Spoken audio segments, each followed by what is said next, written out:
You're listening to Denver Wine Radio, the podcast about Colorado wine. My name is Paul Bonaquisti. I'm the winemaker at Bonaquisti Wine Company, an urban winery I launched back in 2006 in Denver, Colorado, where I've been making and learning about wine ever since. I'm sitting down with other wineries and wine experts to find out what makes Colorado wine so unique and to help you find the wines you like to drink. And now, let's put some altitude in your glass. Hey, welcome everybody to Denver Wine Radio. I'm Paul Bonaquisti, and my host, or co-host... Co-hostess. ChaCha Chavez. Hey, everybody.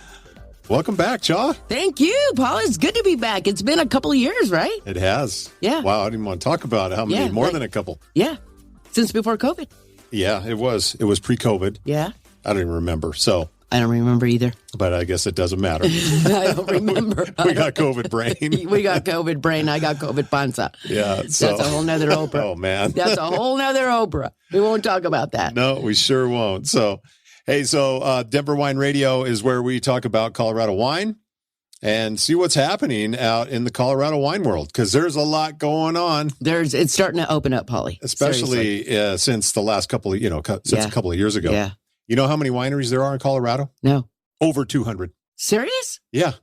Wow. Yeah. I didn't know there was that many. Yep. There's around, my official count today is 216 wineries. Like local wineries, like Colorado wineries? Here in the state. Wow, okay.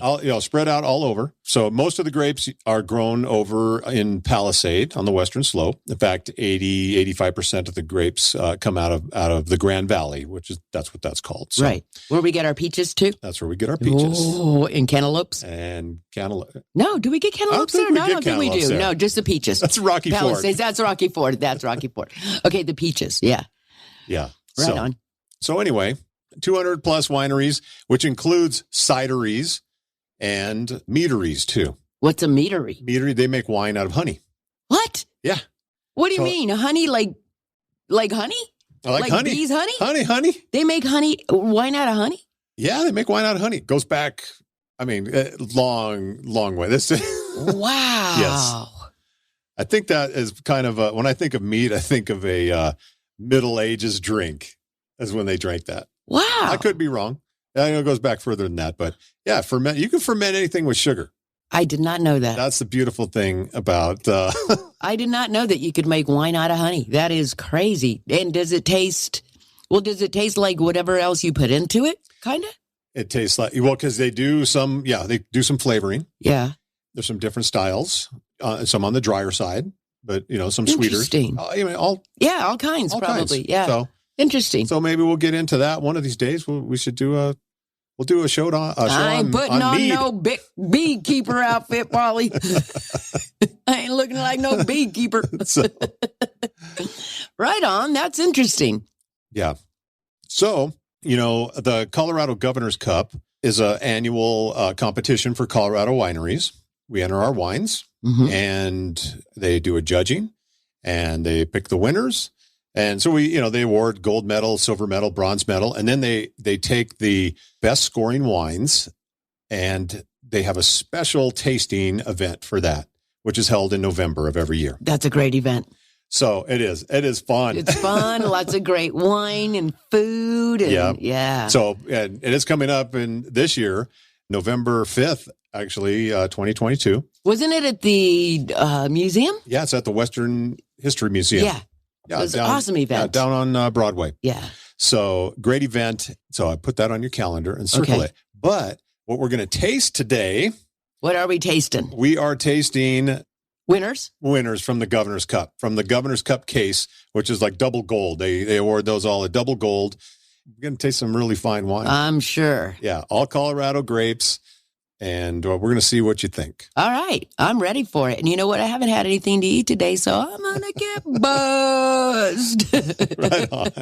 But it's good. Everything's starting to open up now. And, it feels a little safer to get out and about and so forth and so on. So, yeah, this is a good thing, Polly. It is a good thing. We dropped our mask policy here and we were vax only. Okay. Just up until a couple of weeks ago when everything started going down really quick.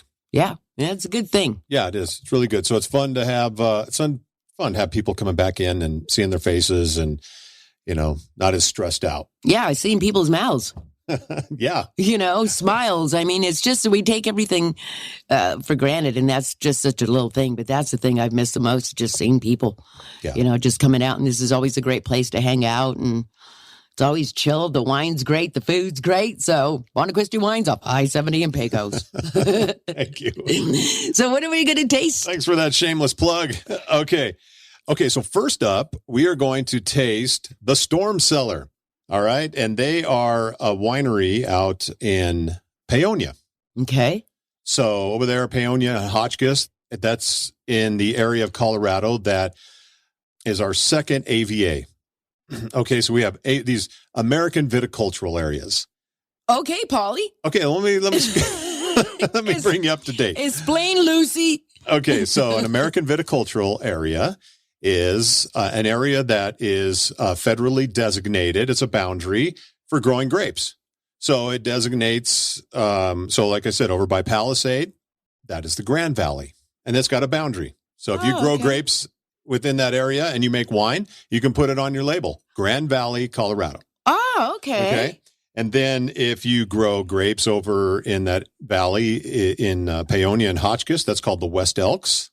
Interesting. You can put that on your label. West Elks, AVA. So it's the same thing. So we have 2 in Colorado. All right. Now in California, they've got hundreds of AVAs. Yeah. So and it's all just it's boundaries to designate that I make better wine with my grapes than you make with your grapes. Okay.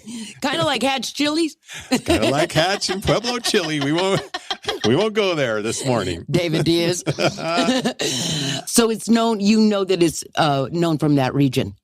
That's right. So then when you look on here, you know that the grapes come from that specific region. So yeah, better hand me that glass. I don't want to pour wine over the board. Hand me a glass. Yeah, and I'm going to put it over here because I'm a spiller and a dropper.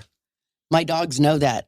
They line up just like right in front of me because they know it inevitably I'm going to spill or drop something. All right. So this is 2018 dry Riesling, meaning no residual sugar, all fermented out. Like I said, from the Storm Cellar, great producer out in Hotchkiss, Paonia area. And let's see what we've got. Remember, now this is how we taste wine. We sniff it. We swirl it a little bit, let some oxygen in, and then give it a sniff. It smells really good. It's really full, right? Yeah. It's really full. And do you get the... very floral.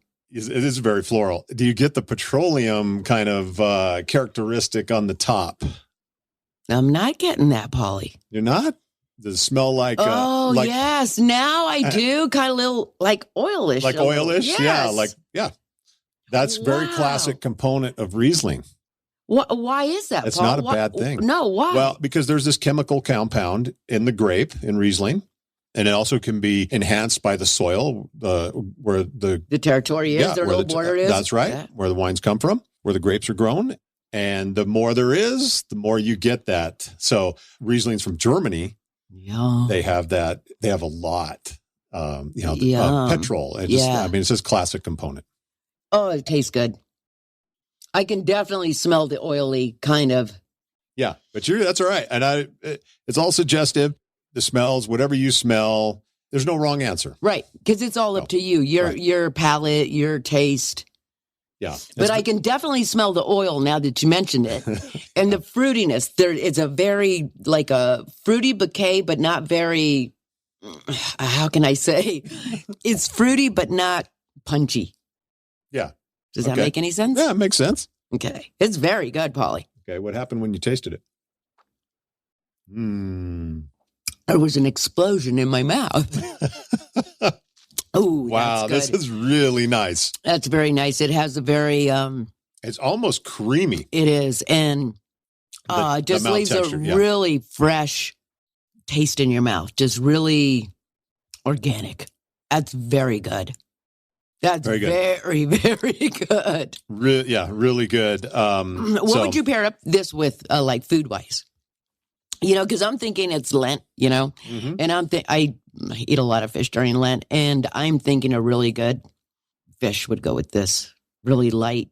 Oh, absolutely. Yeah. So you get this, like on the finish, I'm getting this heavy lime, kind of lime peel type of finish on the profile. Mm-hmm. So anything citrus based, it's going to go really good with. Mm-hmm. So, and then when Lent's over for you, pair this with the ham. Okay. With pork? You could. Yeah, you could do this with like Easter ham because that sweetness in the ham is going to come out in this wine. Right. It's going to pull out like that fruitiness out of the wine. So, right.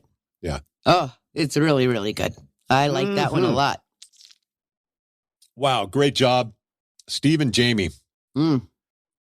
They're a couple of sommeliers that packed it up from the Mile High and bought a farm out in Paonia and took over a vineyard. And this is what they do. It was one of those dreams that they said, we're going to just change our careers. We're going to just pack everything up, sell everything in Denver and head up to the mountains and make wine. That's what they did. Love it. Just like you, Polly, but you stayed in the city. I said, that's right. I couldn't get Judy to move to a farm. No way. But we'll make goat cheese, Judy. Come on now. That was really good. All right. So, and that was in the Governor's Cup 2019 at that Governor's Cup, double gold. Yes. Excellent. And how much would that run a bottle like? Super delicious. $22. Okay, perfect. Something like that.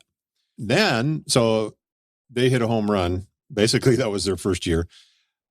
This 2020 Rosé of St Vincent was from the 2021 Governor's Cup. Okay. So we get to try a rosé now from Storm Cellar. All righty. Oh, careful. There you go. Oh, got it. Okay, we're pouring over equipment here. Not such a good idea. Don't try this at home. We are professionals. Yeah. Remember, I'll tell a quick radio story. I was on the air at Colt 105 and I spilled a Pepsi down our board. Oh, my God. Oh. Did it short out and go off the air? I don't know what song I was playing, but it was like that. So for a whole week, they had to make a makeshift studio in a production room while the engineers went through with Q-tips and cleaned out all the boards. And after that, they put up a rule that you couldn't have any beverages or drinks or food in the studio because I ruined it for everybody. Yeah. Well, I did something like that. You did? What did you spill? I spilled water, actually. On a production console. You remember the Orban Odyssey? Oh, yeah. Oh, no. That's how long ago that was. Yeah, that was a big one. So I had a... You win.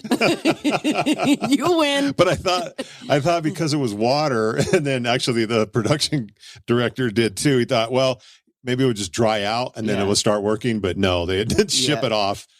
And I had a lid too. I had a lid on my my water thing, but it fell off. Yeah. That was the thing with the Coke is the sugar.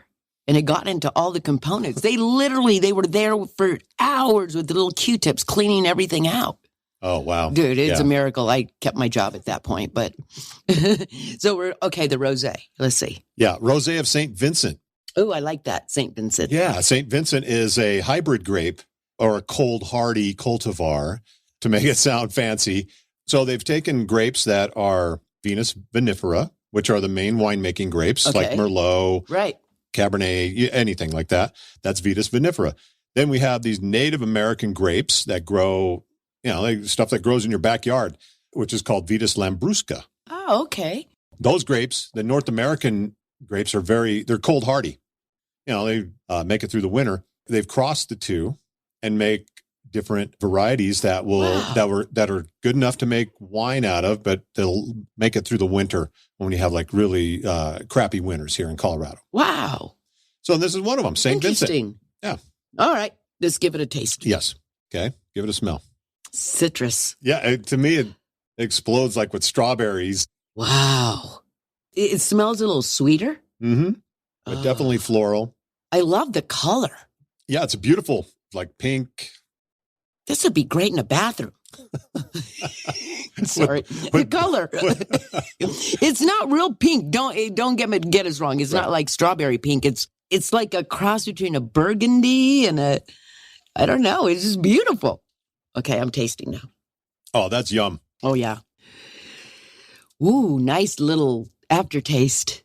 I mean, the strawberry coming, I'm getting cherry, but all like in a light type of flavor profile. You could pour this over ice cream.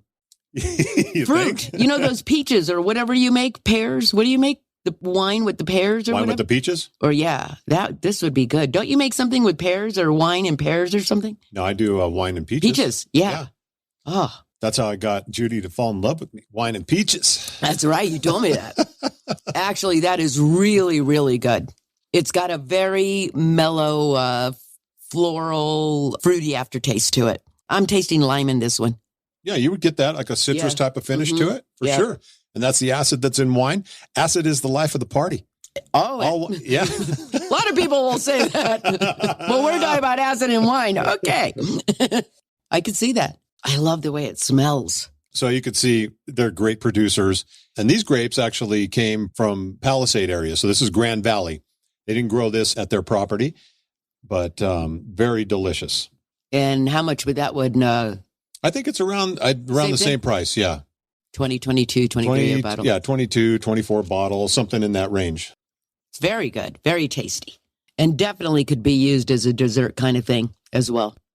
I mean, this is technically not sweet enough to pair up with dessert. Yeah. But you can certainly do it with, fresh fruits. Yeah. And you just have to see and push the limit, like with the sweetness of whatever you're going to eat with it. Right. It's good. It's really good. Delish. Let me help you. What do you got coming up here, Haga? Yeah, give me that one. I'm going to cleanse my palate with these yummy breadsticks.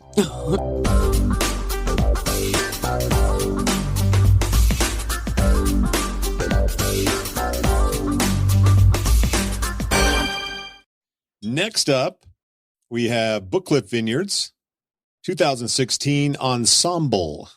Okay, where's this vineyard at? Okay, so BookCliff Vineyards, their winery is actually in Boulder, but they have many acres of vineyards in Palisade. Okay. So these are grapes from their vineyards out in Palisade. This is a blend of Cabernet Sauvignon, 58%, Merlot, 29%, Malbec, 5%, Cabernet Franc, 5%, and Petit Verdot, 3%. Wow, so it's a little mixture of everything. Yeah, it's a little mixture of everything. And those are all Bordeaux grapes from France. So that's all 5 of those grapes you would find in Bordeaux. They're used in small percentages, typically mostly Merlot-based or Cabernet Sauvignon-based. So very excited to taste this. You've been to Italy, right? I have. A couple of times. Yeah. And France? Have you been to France? I've never been to France, but it is on my list to go. You got to put Spain on your list, too. Oh, yeah. And I have been to Spain. Oh, you have? Yeah. When did you go to Spain? When we went the first time, we went to Rome. We were there for a week, and then we went to Spain. Oh, okay. Did you like it? Oh, yeah. We loved it. Freaking love Spain. I want to go back, too. The wine was incredible and incredibly affordable, too. Oh, very. All right. So here we go with the BookCliff Vineyards 2016 Ensemble. 100% Colorado grown. Ooh, this one packs a punch smell-wise. Yeah. So now we're moving into the reds, aged in barrels. The others were only aged in stainless steel. This is Batman and Robin. Pow, zam, shazam. Yeah. It's like crazy. It has a lot of, really good fruit, dark fruit, but also this, I get the floral, I get like rose petals type of. That's, yeah. Oh, chocolate. Absolutely. Chocolate. A lot of, and then you get that toasty, the toasty barrel characteristic. It's very chocolatey to me. Ooh, also a little bit of cinnamon, a little bit of spice. Wow. I know, right? Very smooth and just coats your palate. This is like velvet. Oh, the smell is beautiful. This is wonderful. Which is this one again? This is BookCliff Vineyards 2016 Ensemble. Yeah, this is a really, really good one. You got a special occasion coming up. This is a really good one to celebrate with. So, yeah, 58% Cabernet Sauvignon and 29% Merlot. And I'll tell you that in Colorado, the most planted grapes are Riesling, Chardonnay, Cabernet Sauvignon, and Merlot. Those are the most planted grapes. And then there's a lot of other stuff that grow and grows very well here. But you can taste. You can. This. It's, yeah. This is right up there with any wine around the world. This is front row at Mary J. Blige. That's right. Seriously, it's. I want to use the word powerful because it's wow. I really taste chocolate. Do you? Yeah. Mm-hmm. Let me try it again. I take little sips. And that's good. Well, it's like glug, glug, glug. I'm just joking. See, you're a big wine connoisseur drinker. I'm a little lightweight here. Do you taste the chocolate? I do. That's what I tasted first off the bat was chocolate. Yeah, it's kind of like a cherry chocolate finish. It's real bright. Yeah. This is very good. It's very, very good. This is numero uno so far. Very good. They're all good. I mean, the other two were great too, but this one definitely packs your punch. What do we got next here? Okay, next up is Kutori Wines. That sounds Australian. It is. Well, they're out in Paonia, actually. Okay. So this is made from, as I recall, I think this is all from Palisade, even though their winery is in Paonia. This is 2017 Syrah. Okay, so it's going to be, I'm expecting a little bit bigger. Syrah is a grape that grows very well in Colorado. Really good climate for it. And this was actually the best of show. Whoa. All right. From 2019 Colorado Governor's Cup. What a fun event that is. Yeah, it's paired up with each winery is paired up with a restaurant. Yep. And they pair a specific food with each wine. Yep. It was so much fun last time. Ooh, that's a beautiful color. Look at that. Kutori Wines. Holy moly's. Look at the beautiful color of that wine. Wow. Yeah, real nice, real big purple. Ooh, wow. So already a different profile. Very different than what we just had. Much lighter scents to me. Not as intense? Yeah, not as intense. Right. Okay. Still very floral, and it's very woody. Do you kind of smell the woody? Yeah, I do. I get a little bit of woody, and this actually needs a little bit more aeration, a little more time to open up, but it is kind of a jammy, like a dark fruit that you would buy, like blackberry jam. Yeah. That has that type of aroma in the glass. Mm-hmm. Wow. Wow, bigger, yeah, heavier on the palate. Yeah, heavier on the palate, and kind of like it leaves a boom. And that's what's called body. Okay. That's what we refer to wow. when we say full body. That was full body. That's full body. Heavy full weight body. On the palate. Yep. Wow. It is, it brings a lot of fruit. The smell is just beautiful. I smell like a real nice oak in there. I do a little bit of citrus as well, like orangey. Yeah. But the smell is just beautiful. And the tannins are, there's a little bit of tannins, not heavy, but it hits me like coffee kind of on the finish. Yeah. That's the way the tannins hit my palate. So that's very good. But super juicy. Oh, very good. And yeah. That's very good as well. It's not as intense, I should say. Maybe intense isn't the word, but as the one before, but it's just as good, just kind of on a mellower level. Yeah. Yeah. So this one, you could pair, it's bigger. You can pair with like barbecue.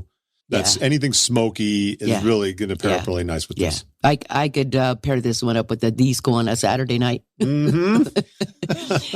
Throw some carnitas or even something like that. It would be very good. Very, very good. I like it. I'm glad you like that one. That one's good. It's a lot fruitier than the other one as well. Yeah, it is. Different style. I mean, that's what Cabernet, Merlot, I mean, those very structured types of grapes.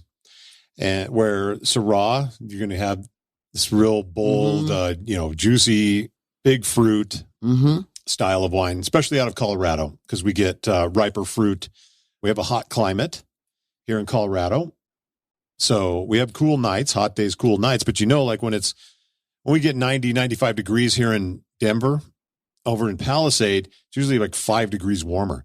So it's like 95 to 100 degrees. Yeah. But it's still the low will get down to the low 60s, which is what you need for grape growing.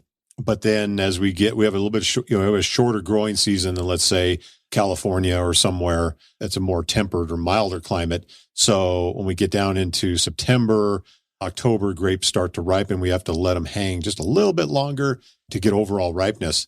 And sometimes that means the sugars are going to get up a little bit higher. Makes that as it gets riper. As it gets riper. Okay. And you're going to get that big juicy style of wine like this. Okay. And this one actually comes in at 14.8%. So right there, just under 15, and you can taste it. Yeah. I mean, you don't taste the alcohol, but that's why it gives it that glycerol. Everything comes together. So, all right. We have a Bonaquisti one. Fan favorite here. Yay! Governor Cup winner. Yeah, so this was this was one of my wines that was in the Governor's Cup back in 2019. This is our 2018 Tempranillo. Okay, so this was all Colorado fruit from Palisade. So although I didn't put Grand Valley on the label, I could have, but Colorado seems to be sufficient. And there's actually some Graciano, which is a Spanish grape that happens to grow here in Colorado. There's just not a lot of it, but I happened to get hold of it for this one. So I blended in some Graciano. From Spain. Ooh. Yeah, it smells really good, Paul. So this one has chocolate right off as soon as I smelled it. Yeah, you can smell the chocolate. I smell a little wood as well. Yeah. Definitely chocolate. Vanilla. That comes from the barrel. Big dark fruit. Cherries. Mm-hmm. Very good. Oh, my goodness. Oh, that was just like a bowl of fruit. Oh, my God. I tasted cherries, orange, a little bit of spice, the oak. Yeah, this one is... Oh, Paulie, good job. Well, thank you. Wow. Award-winning winemaker right here, Paulie Bonaquisti. Yummy. Oh, that's good, Paul. Thank you. Glad you like that. That's really good. You know, the sad thing about that vineyard is I made a 2019 Tempranillo, and we released it in that year. In 2019, there was a October freeze coming before everything was ready to be harvested, so we picked everything early. So the wine came in a different style than this. It was lighter, not that big, ripe fruit flavor to it. So, and that's like I said, what comes with letting grapes hang a lot longer. So anyway, we made that wine and we released it, and it's sold out now. Then in 2020, we didn't get as much fruit. So we made a 2020 Tempranillo, and it went to Wine Club exclusively because there was just a very limited quantity. And then that October freeze came late October after everything was harvested and froze, and it killed the vines down to the ground. So wow. So the sad part is this Tempranillo vineyard was wiped out. Oh no. Yeah, so there was no fruit in 2021, but also the vineyard owners, they were going to figure out if they were going to replant or what. So wow, it knocked everything out. Just killed everything. Killed them down to the ground because so like you have these trunks, think about the trunk on the root system, and it hasn't gone dormant yet. There's still water in the vine system, in the trunk system, and this hard freeze goes down to 10 degrees, and it just splits the trunks. So that's heartbreaking. Some of them didn't, some didn't kill the root system. They've grown back. There's been some vines that have grown back across the valley, but then a lot of it has to be replanted. Okay, so how long by the time they replant till you can get the fruit to? Is it within a year, or does it take a few years for it takes a few years. So they could get some, but really to start producing, it's going to take 2, 3, 4, 5 years. Till they mature. So it's going to take, there's going to be some recovery time. Wow. Going forward. So that's crazy. It is crazy. I just can't imagine, all of it just done. The life of a farmer. Yeah, exactly. And it's like, well, the new year's coming. So you're hoping for good things every year. Yeah. That's crazy. It's such a good wine. Very good. So last year in November, I was able to sit down and talk to Steve and Jamie from the Storm Cellar. And this was right after the Governor's Cup. So we're going to hear from Steve and Jamie right now. Oh, okay. Awesome. On Denver Wine Radio. Or when we come back, we'll talk to Steve and Jamie. You got it. And hear what they have to say about their winery and how they got their start. Awesome. All right. Right on, Paulie. Look at us, like two pros.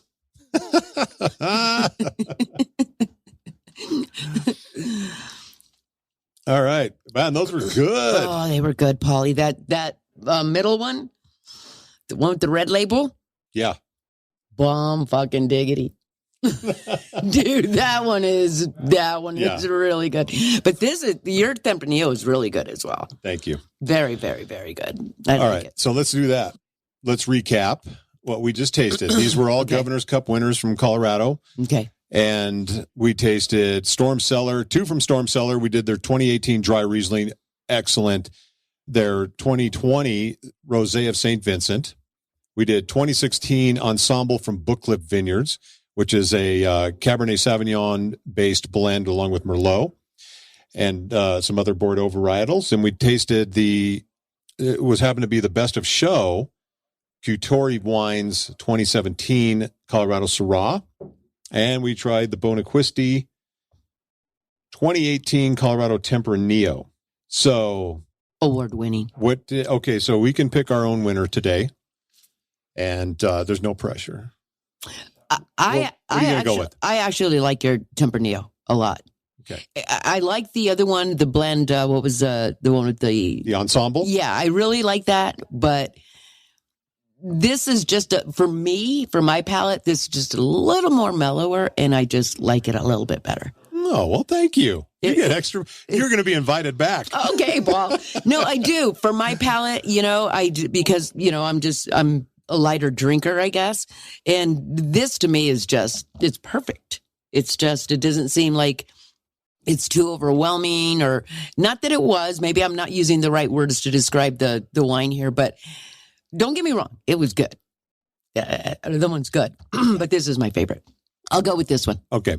That's great. Thank you. My favorite. Oh, see now, well, here's the thing. They all have a spot for a different occasion. Right. Exactly. Just depending what you're having for dinner, time of day, first thing in the morning, I'd probably go for the first thing in the morning. Did you just say first thing in the morning? I got to start in the beginning, don't I? Okay, let's move it to brunch then. At least maybe brunch. You're going to have a great brunch, and yes, either of the 2 Storm Cellars. Yeah, I would go with, but in fact, the dry Riesling I really like that. I would do the dry Riesling for brunch. Yeah, for sure. Yeah. For a brunch, a really nice brunch. Your Tempranillo I would do for just kind of chilling and kicking back outside in the patio. And the one, I keep forgetting the name of it. I'm sorry. The Ensemble from BookCliff? Yeah, the Ensemble I would do for a very, very special occasion and a very good dinner. Yeah. It's the Ensemble's excellent. Yeah. That would be my second choice. Out of the Reds, I would even pick the Ensemble over mine. That's just how I am. But all fabulous wines, and that is your job, is to go out and seek Colorado wines out, because absolutely they are hidden gems. They're the best kept secret, and they're really small production. When you look at the rest of the wine world, all of Colorado is small production wine. So a lot of care, a lot of craft goes into making them. Right. Everybody's discovered Colorado. Right? Yes. It seems like the world discovered Colorado, and we're glad that they're discovering our wines as well, because you guys do a great job. You really do. All the vineyards here do a great job, promoting them locally, and it's just great to have our own wines in a state. Yeah, like I said earlier, we have 216 wineries to choose from. Yep. And they're scattered all around, a lot on the Front Range, of course, plenty on the Western Slope, and all the way down into the Four Corners. And this is just a sample of what's out there. Right. So, and of course, Bonaquisti Wines off of I-70 in Pecos. Of course. Of course. Come on. Well, Cha, thanks for coming down. Well, you're welcome. Thanks for having me again. And it's like we talked earlier, it's been a couple of years because of COVID, but we're going to do this on a regular now and talk and drink some wine, talk about wines, what's going on in the city and the winery, and what you got coming up. Well, here we've got Wine Club release coming up. We'll have live music again at the winery at the end of March, March 25th. The Delta Sonics are back in the house. Oh, Delta Sonics are going to be in the house. Right on. So we're starting to loosen up and get it all back to normal. We're getting our groove back. That's it. We're getting our groove back. All right. So go out, seek out some Colorado wines and put some altitude in your glass. There you go. And thanks for listening to Denver Wine Radio. That's our show for this week. Thank you so much for listening to Denver Wine Radio. Your homework for the week is to go out and taste some Colorado wine. If you have any questions or comments, or just want to let us know what you're drinking, go to denverwineradio.com, where you can email us or leave us a voice message. We'd love to hear from you. And remember, put some altitude in your glass. Produced and distributed by the Sound Off Media Company. Listen to your gut. Can you hear what it's saying? Self-care expert, author, food scientist, and yoga instructor Marla Barr deep dives into the amazing things your beautiful belly wants to tell you. From digestion to intuition, and from managing your emotions to strengthening your core muscles. Marla helps you own your wellness and guides you on the road to attaining the best health of your life. Listen to Your Gut Reaction on Apple Podcasts, Google Podcasts, Spotify, or at yourgutreaction.com.